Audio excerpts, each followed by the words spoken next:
Bom, estamos aqui de volta e vamos... Bom, você pode ligar, né? 2379-4733, o programa é ao vivo e tem tudo a ver com você. Pode mandar e-mail aqui diretamente para o estúdio, que é betfrate.vidanatural@hotmail.com.br e a gente repassa esses e-mails automaticamente para os nossos profissionais. Bom, recebo então o Dr. Celso Batello, que é médico, homeopata ortomolecular, nutrólogo e escritor, e vai estar falando sobre o excesso de sal. Faz realmente tão mal assim à saúde? Como vai, doutor Celso? Tudo bem? Muito bem, Beth. Boa noite, é um prazer estar aqui. Prazer estar com o Walter aqui também. E eu igualmente. Bom. A gente que agradece. Celso, eu tenho uma matériazinha do sal, e como da outra vez a gente falou sobre o açúcar, e depois você aproveita... Dá para juntar os dois, né? Dá para juntar os dois, que os dois fazem mal à saúde, né? Mas hoje a gente escolheu falar sobre o sal, porque realmente é o carro-chefe, assim, também de doenças tipo pressão alta, e dali vai desencadeando outras coisas, né? Então vamos à nossa matéria e eu volto assim rapidinho. Até já. Há mais de 5.000 anos, o sal já era usado no Egito e na China, mas com uma função diferente da que lhe cabe hoje. Ao invés de temperar os alimentos, ele servia para conservá-los da deteriorização, já que possui características osmóticas, ou seja, retira água dos alimentos e assim evita que bactérias se proliferem. Em tempos sem geladeira, essa era a forma utilizada para conservar a comida e assim permaneceu até o início do século XX, quando passou a ser utilizado como tempero. Ironicamente, se antes ele tinha a função de zelar pela qualidade dos alimentos e, consequentemente, pela saúde dos homens, hoje ele recebe o título de vilão e integra a lista dos condimentos prejudiciais à saúde. O motivo do rótulo não é à toa. O consumo excessivo de sal aumenta a pressão arterial. Quando o sal entra no corpo, ele é absorvido pelo intestino e vai direto para o sangue. Se é consumido em grande quantidade, cai na mesma proporção nos vasos. Como a água do corpo é sugada pelo cloreto, o organismo, na tentativa de manter o equilíbrio e normalizar a falta de água, eleva a pressão arterial para aumentar o fluxo de sangue circulando. É o que nós vamos ver agora com o Dr. Celso Batello. Então, Celso, aí vamos falar desse problema sério que é a pressão alta e as suas consequências devido ao consumo excessivo de sal. Então, Beth, eu sempre gosto de começar, quando eu falo de alimentação, o que Hipócrates falava, né? Em matéria de alimento, nada faz mal, nada faz bem, depende da quantidade. E aí o sal está incluído. O sal está incluído. Aí chegou um sujeito chamado Lucrécio, né, que falou, a mesma carne que alimenta o homem pode envenenar o outro, né? Então, o sal pode ser considerado um alimento, sim, né? O problema do sal é quando é consumido em excesso. Sem dúvida. Não é? E o interessante... Algumas correntes dizem que nós não necessitamos do sal, que os alimentos já têm o sal. Mas eu não sei se isso... Eu não sei, na medicina chinesa, o sal é um alimento, né, Walter, yang, né, que beneficia o quê? O rim, né? Entendeu? Em pequenas quantidades, ele beneficia o rim. O que é pequena quantidade? O que o pessoal preconiza de sal por dia? Uma colher rasa de café. Por dia? Por dia. É quase nada, né? Quase nada. Então, e existem trabalhos mostrando que, por exemplo, uma geração que ficou sem usar sal, se ela deixa a próxima que vem, se usa o sal, vai ter o quê? Vai ter hipertensão arterial. Entendeu? Ah, se ela usar o sal.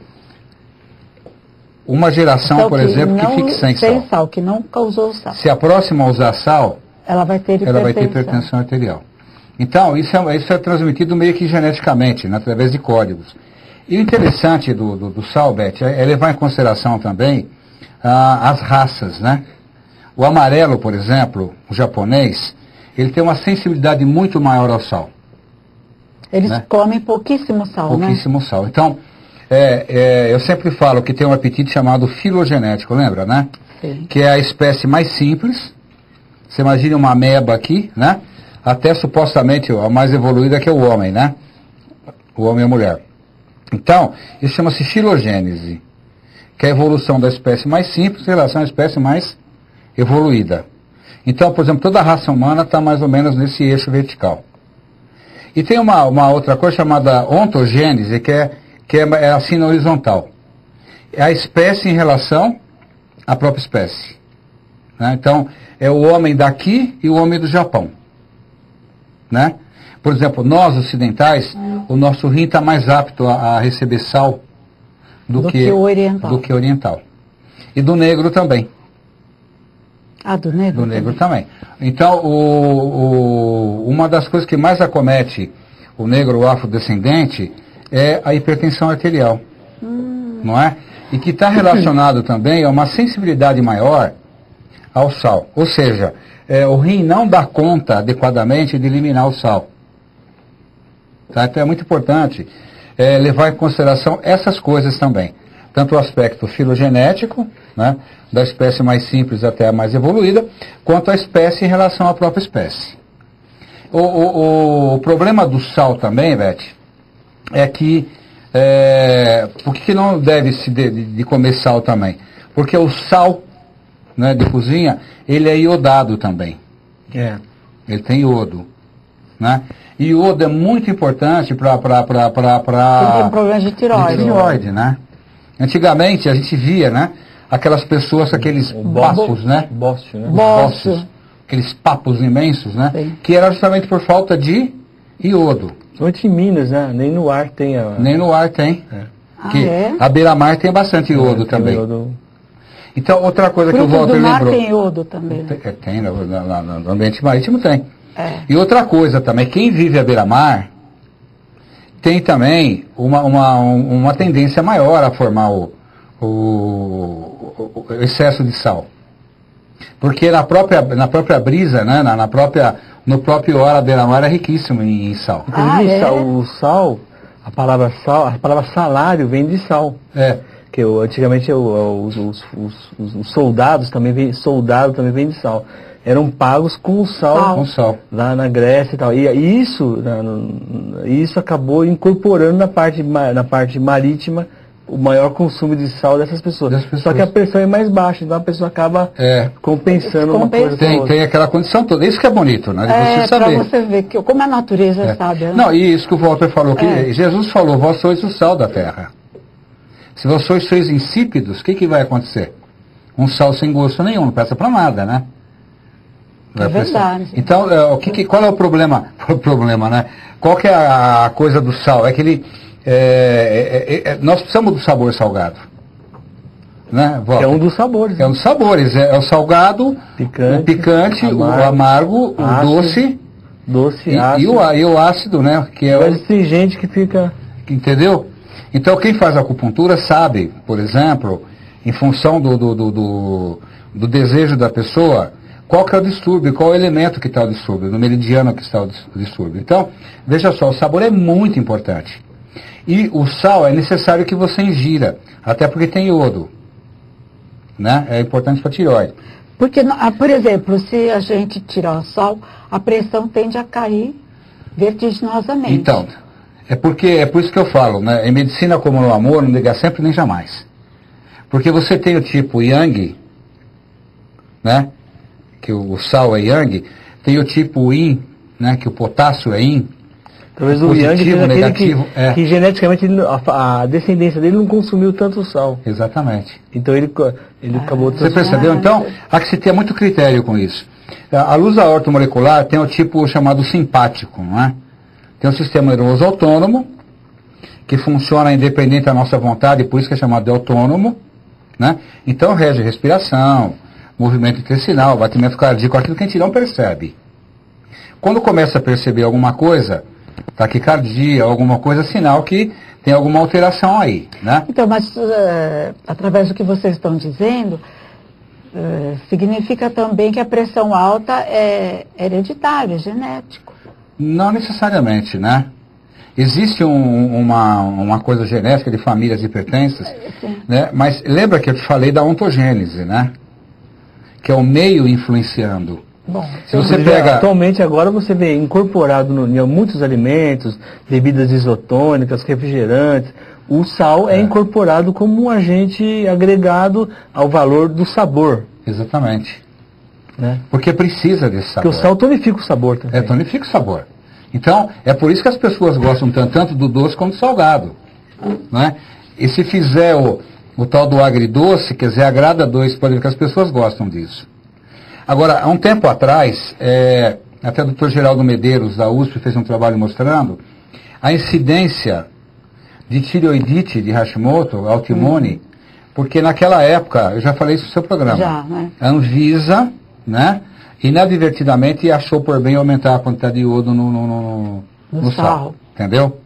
Então, qual é o problema, às vezes, do excesso de sal também? Você pode, de alguma maneira, ter uma sobrecarga de iodo no organismo decorrente do sal de cozinha. Então, a recomendação, eu sou a favor do sal, né? Em tudo e por tudo, mas desde que seja pequena quantidade. Uma colherinha de café no máximo por dia. E se a pessoa tiver, lógico, uma tendência à hipertensão ou outras coisas, você diminui isso também. Aí você passa a tirar o sal dos outros elementos. Mas para a gente saber exatamente quanto que nós ingerimos de sal é difícil. Eu acho que é importante a gente não salgar o alimento e, se possível, deixar um pouquinho para menos. Para menos. Quando menos é mais, mas né? foi o que o Walter falou. Você pega, por exemplo, o pior alimento que existe no mundo, não é alimento, mas é classificado como alimento, que é o refrigerante diet, né? É uma quantidade enorme de sal sódio. Ali. De sódio. Sódio, né? Muito. Né? Então, o que acontece? Você precisa dar uma folga. Para dar sabor? É para dar sabor. Em todos os alimentos, todos os produtos que têm sabor, é acrescentado o sal porque ele tonifica o sabor. Ele tonifica o sabor. É o sódio, né? É o sódio. Então, é como você falou, tem que dar uma margem, né? Eu creio assim, que se você ingerir uma colherinha rasa de chá, né?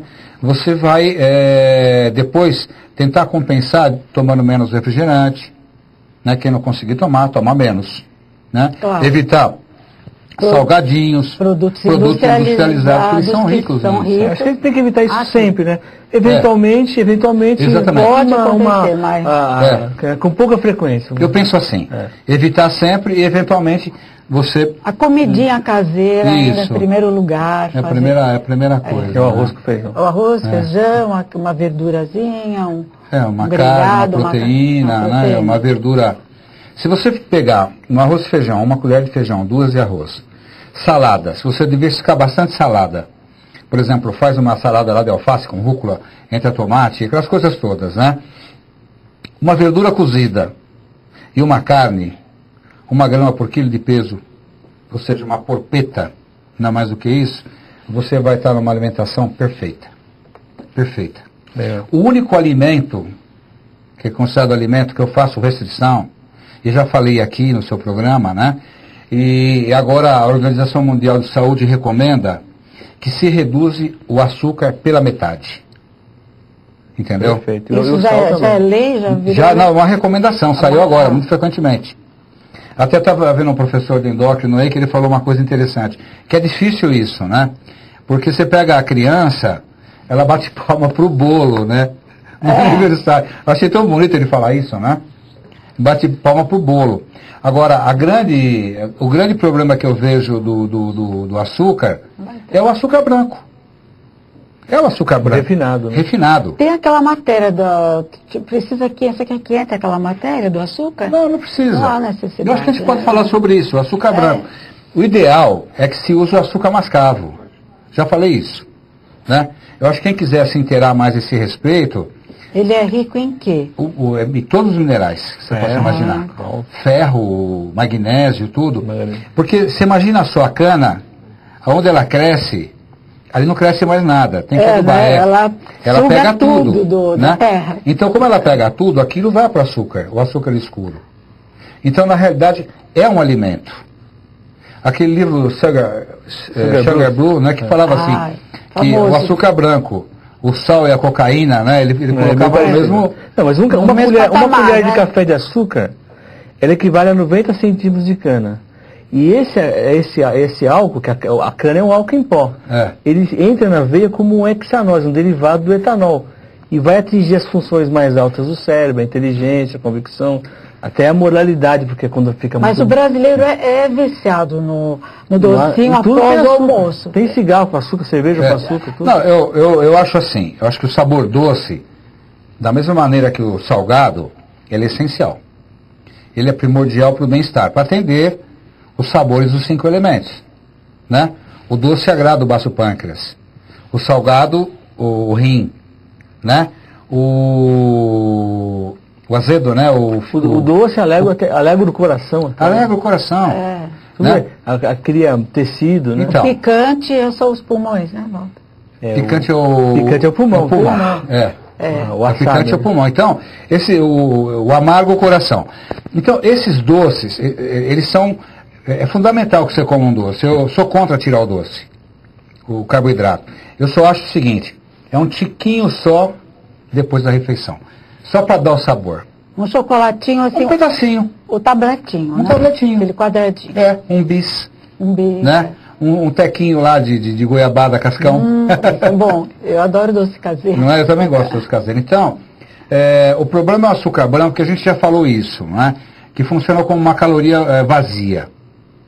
Então, para ele ser absorvido, que ele é totalmente destituído de nutrientes. Naquele processo ele fica branco. E também o que se usa para deixá-lo branco, tem ali muita química também. Né?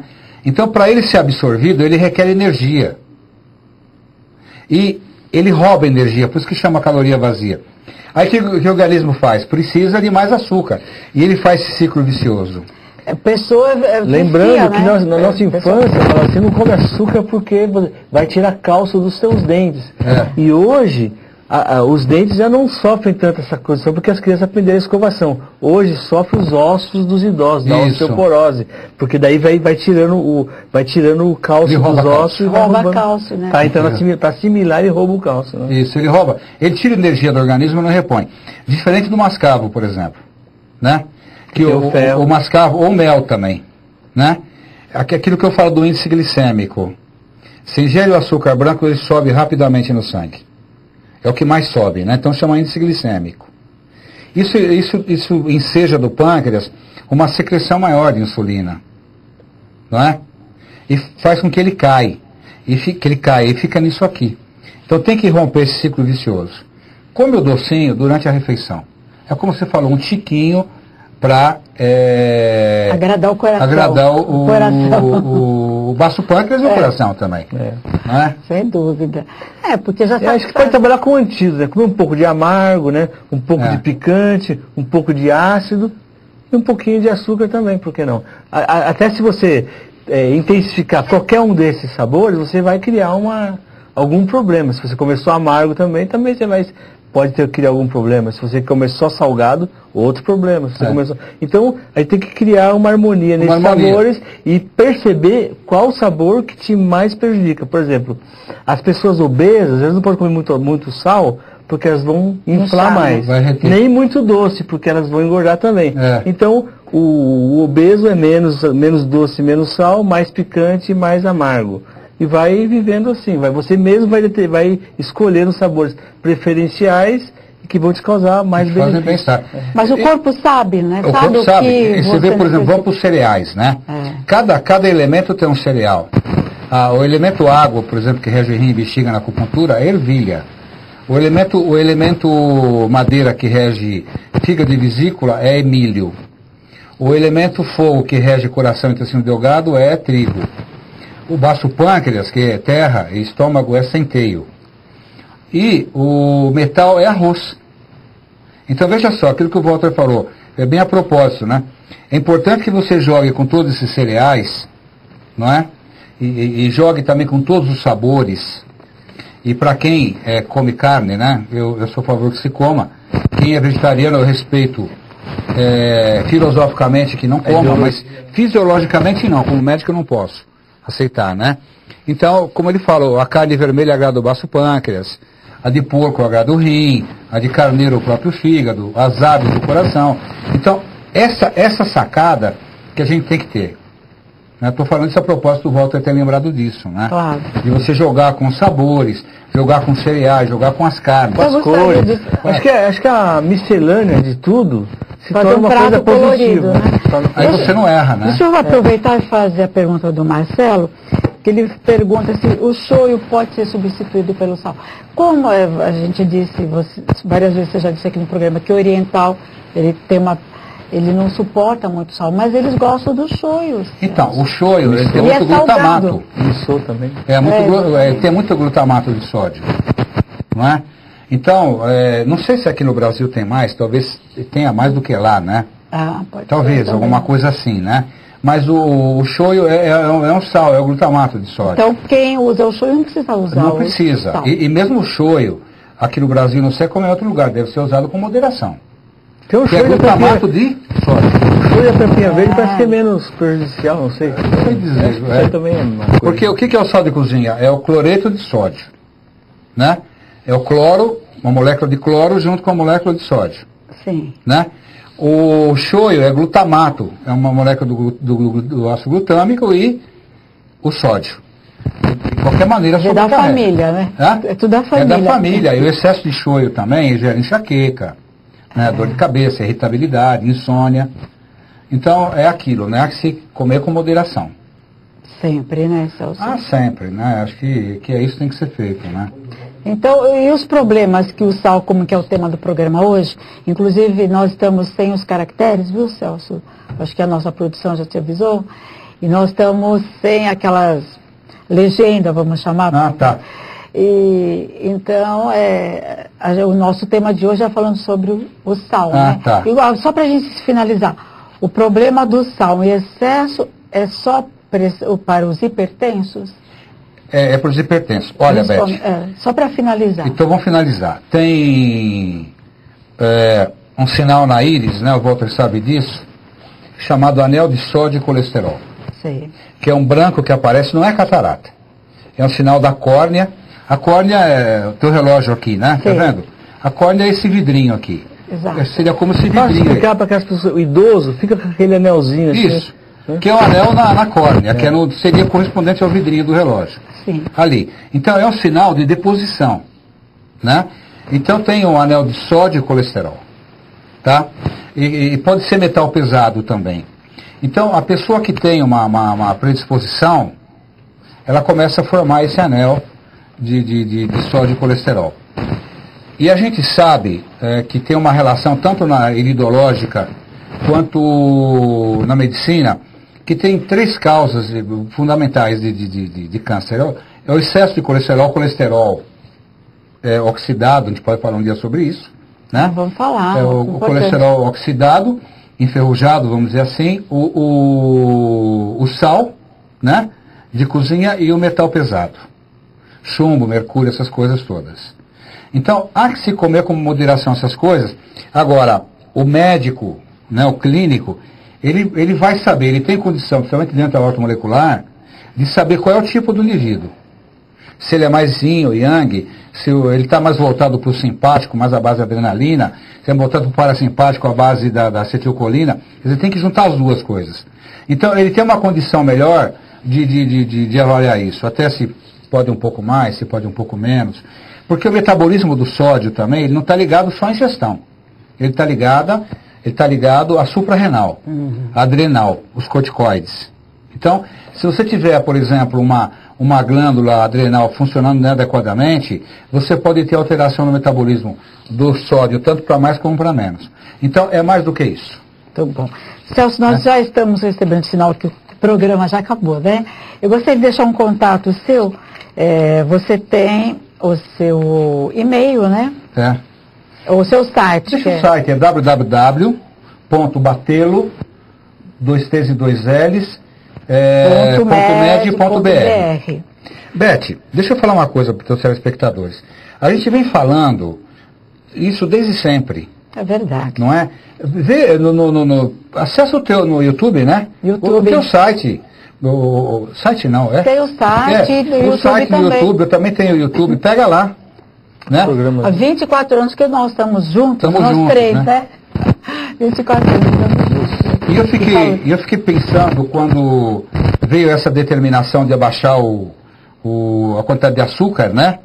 E é o que eu sempre falo, o único alimento que eu faço restrição é o sal. Entendeu? A não ser aqueles modificamentos tipo transgênicos, aí não tem conversa.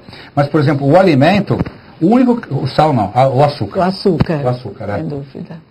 Obrigada, Celso. Obrigada, Walter. Viu? Uma honra. Mais uma vez, obrigado pelo privilégio de assistir uma aula do nutrólogo Celso Batello, que é nosso mestre. É o nosso querido amigo e conhecedor desses campos aí grandemente. Obrigada a vocês. São meus amigos. Imagina. Bom, antes de encerrar, eu quero agradecer a Boutique Que Show, que me veste aqui diariamente. E fica aqui na rua Eduardo Monteiro 366, Jardim Bela Vista, Santo André. Inclusive está fazendo uma reforma maravilhosa na loja. A loja está fechada, vai inaugurar agora dia 28 de março. Vocês aguardem, hein? 22, mudou? 22 de março a loja vai estar aberta. Né? É o sábado, né? É o sábado, é. Bom, gente, lembrando do ambulatório na Nirvana, que eu vou falar direitinho sobre isso na quarta-feira. Agora vocês vão ficar na sequência desse programa com o Dr. Cristiano ABC, em perfil especial do Dia das Mulheres. Mas eu encerro por aqui, desejando a todos um ótimo final de noite. Volto quarta-feira, outros profissionais, outros assuntos muito diferentes, mas sempre visando autoconhecimento, saúde e espiritualidade. Fiquem com Deus, até quarta.